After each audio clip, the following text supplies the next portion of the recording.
বিজেপির পার্টি অফিসে মদের আসর। জামালপুরে পার্টি অফিসের দরজা খুলিয়ে সেই মদের বোতল উদ্ধার করলেন দলেরই কিছু নেতা। ছবি ভাইরাল হতেই তীব্র শোরগোল। দলের জেলা সভানেত্রীর ঘনিষ্ঠরাই পার্টি অফিসকে পানশালা বানিয়েছেন, এমনই অভিযোগ তুলে সরব বিজেপিরই আদি কর্মীরা।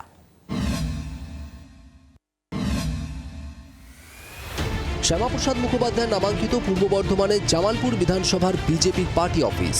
সেই অফিসে নাকি মদের আসর বসাচ্ছেন দলের কাটোয়া সাংগঠনিক জেলা সভানেত্রী স্মৃতিকণা বসুর ঘনিষ্ঠ সৌমেন হাজরা ও তার সাঙ্গপাঙ্গরা। অভিযোগে সরব বিজেপিরই এক গোষ্ঠী।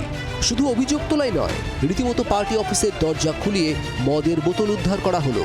আর সেই ছবি ভাইরাল হলো সমাজ মাধ্যমে। ঘটনায় শোরগোল জেলার রাজনৈতিক মহলে।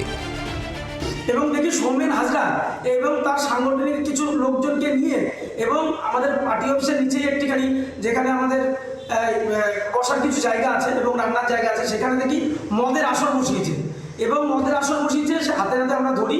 কোনো তৃণমূলের কর্মী না, আমাদের বিরোধী এই সমস্ত অযোগ্য যে সমস্ত নেত্রী এবং আমাদের সভানেত্রী এবং যার যা সাংগঠনিকের যে সমস্ত পদে আছে, এরা হচ্ছে অযোগ্য।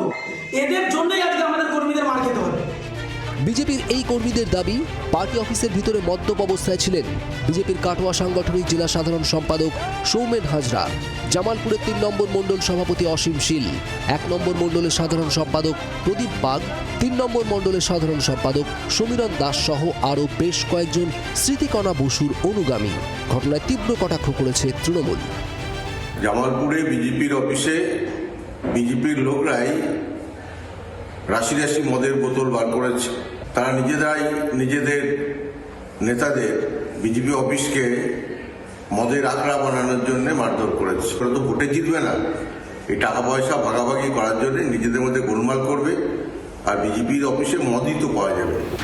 রাজ্যে ২৬-এর নির্বাচনকে পাখির চোখ করে এগোচ্ছে গেরুয়া শিবির। জামালপুরের পার্টি অফিসের ঘটনা ভোটের আগে বিজেপির অস্বস্তি যে কিছুটা বাড়ালেও তা বলাই যায়। যারা দলীয় অফিসে মদের আসর বসালো, তাদের বিরুদ্ধে রাজ্য নেতৃত্ব কী ব্যবস্থা নেয়, এখন সেটাই দেখার। জামালপুর থেকে পার্থ চৌধুরীর রিপোর্ট, জি24 ঘন্টা।